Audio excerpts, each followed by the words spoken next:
Her türlü Siyonist yanlısı olan Ya Rabbi kendisi tüm Allah elimiz batıda olan insanların şerrinden ve fitnesinden muhafaza eyle. Her türlü Ya Rabbi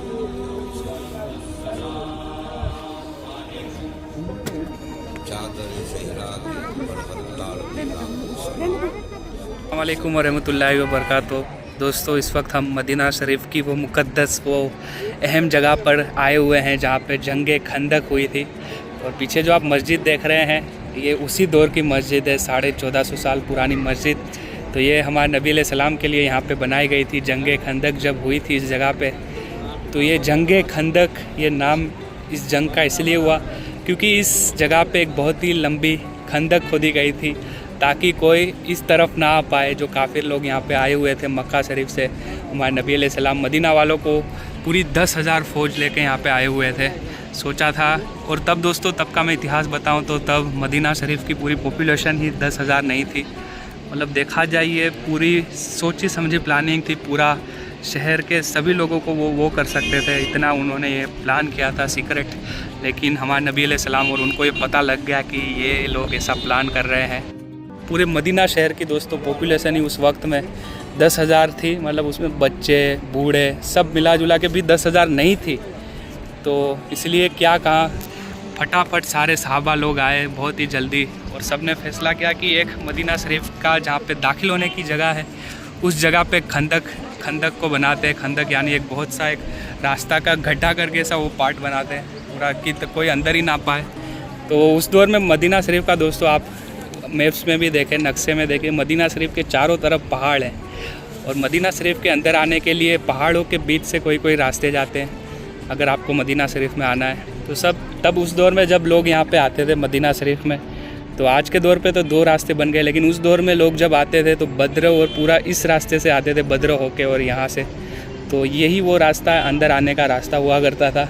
तो इसी रास्ते में सारे सहाबाओं ने जो है यहाँ पे खंदक खोदी और हमारे नबी अलैहिस्सलाम के लिए भी एक जगह बनाई जहाँ पे पीछे बहुत से लोग नमाज़ पढ़ रहे हैं।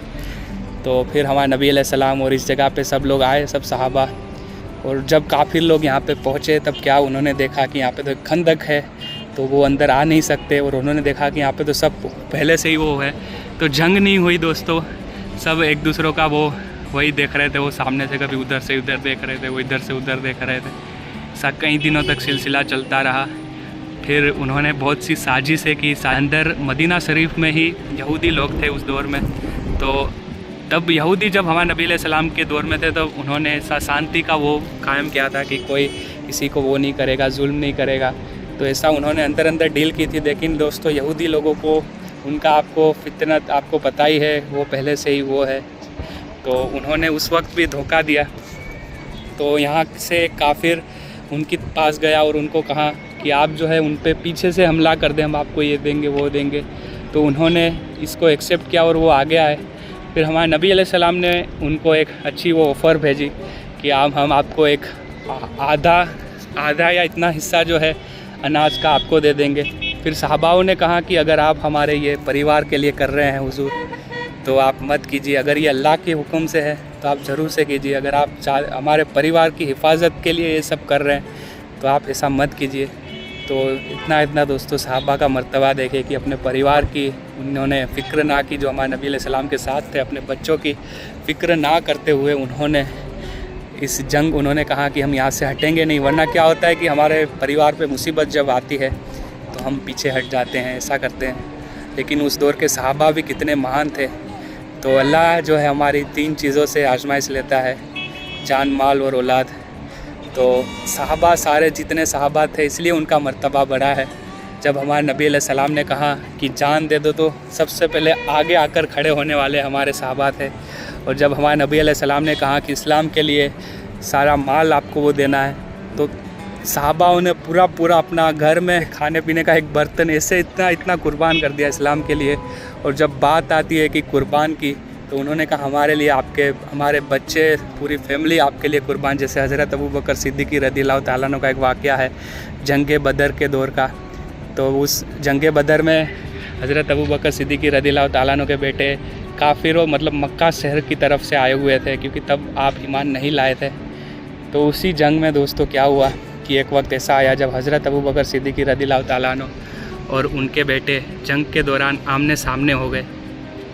फिर क्या हुआ दोस्तों, हमारे हज़रत अबू बकर सिद्दीक़ रज़ियल्लाहु ताला अन्हु को पता नहीं था कि उनके बेटे उनके सामने आ गए थे, लेकिन उनके बेटे को पता लग गया कि उनके अब्बा जान उनके सामने हैं। तो उन्होंने उन्हें कहा कुछ हार्म नहीं किया।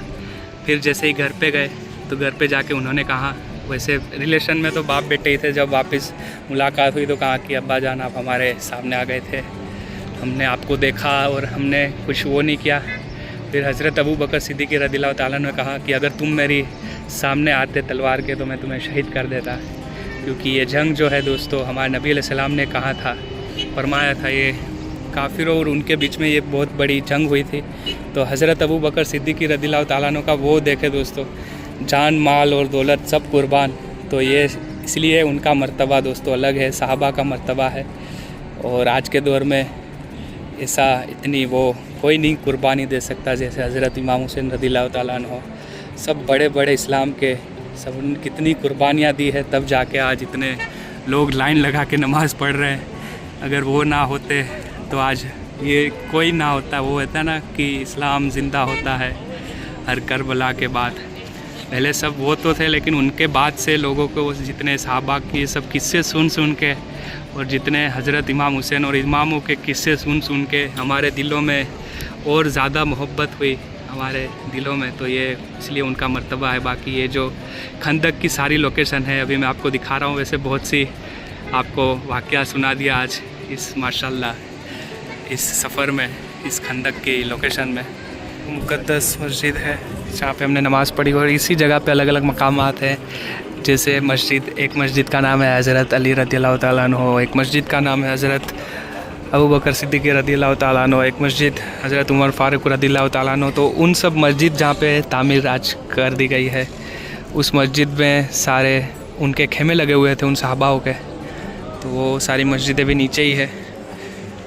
तो उस जगह पे भी अभी इंशाल्लाह आपको ज़ियारत करवाई देता हूँ, नीचे ही है। और यहाँ पे आप देखें इतिहास लिखा हुआ है। वैसे ये मोबाइल से मैं रिकॉर्ड कर रहा था, लेकिन इतना ही गर्मी का वो ज़्यादा है कि रिकॉर्ड स्टॉप हो गया। बाकी ये आप देखें अल फतेह मॉस्क, यहाँ पे लिखा भी हुआ है कि ये प्लेस जो है specially the build from during the battle of Al खंदक।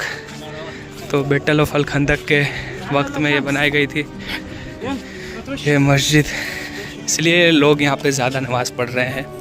बाकी उन सब जगहों पे सहाबाओं के मकामात थे, जैसे सलमान फ़ारसी रज़ियल्लाहु ताला अन्हु, फिर हज़रत अबू बकर सिद्दीक़ रज़ियल्लाहु ताला अन्हु, उनका इसी जगह पे हमारे नबी अलैहिस्सलाम के करीब वही थे। फिर सारे सहाबाओं ने इसे वो करके रखा था, कवर करके रखा था। जैसे हज़रत अली रज़ियल्लाहु ताला अन्हु वो उधर थे सबसे आगे माशाल्लाह। और ये मस्जिद जहाँ पे उस दौर में खंदक थी।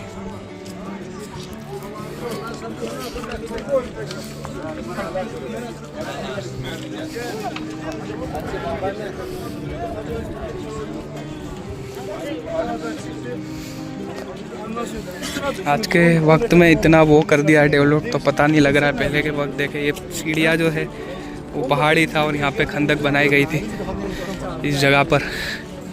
ये पूरा पार्ट कवर है। अभी कुछ इतना डेवलप चीज़ें कर दी है, इतना पता नहीं लगता है। ये लोग अंदर जा रहे हैं। अहम मस्जिद माशाल्लाह, ये मस्जिद अंदर से क्या ही प्यारी सी आवाज़ है। और ये 1450 साल पुराने घर। यहाँ पे दोस्तों ये पार्ट जो है बंद है, लेकिन मैं अंदर दाखिल हो गया था पीछे से माशाल्लाह। पीछे से मैं उसी जगह पे दाखिल हो गया था और ये जगह जो है बंद है।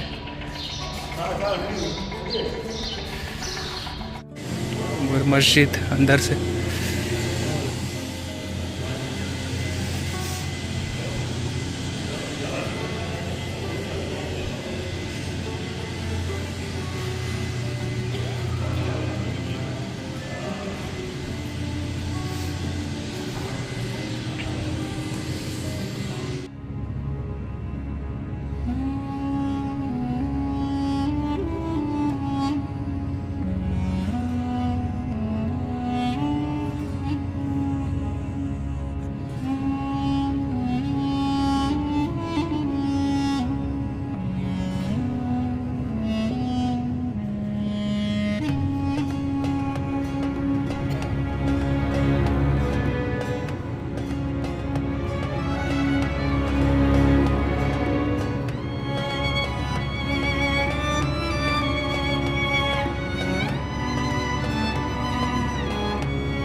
अभी पता नहीं है रास्ता कहाँ जाता है, लेकिन जा रहे हैं। जंगे खंदक हुई दोस्तों, तब हमारे नबी अलैहिस्सलाम इस पहाड़ से चढ़ के वहाँ का देखते थे माहौल। इस मस्जिद को भी माशाल्लाह दिखा देता हूँ। चीज़ों को महफूज किया हुआ है, वो सारी चीज़ें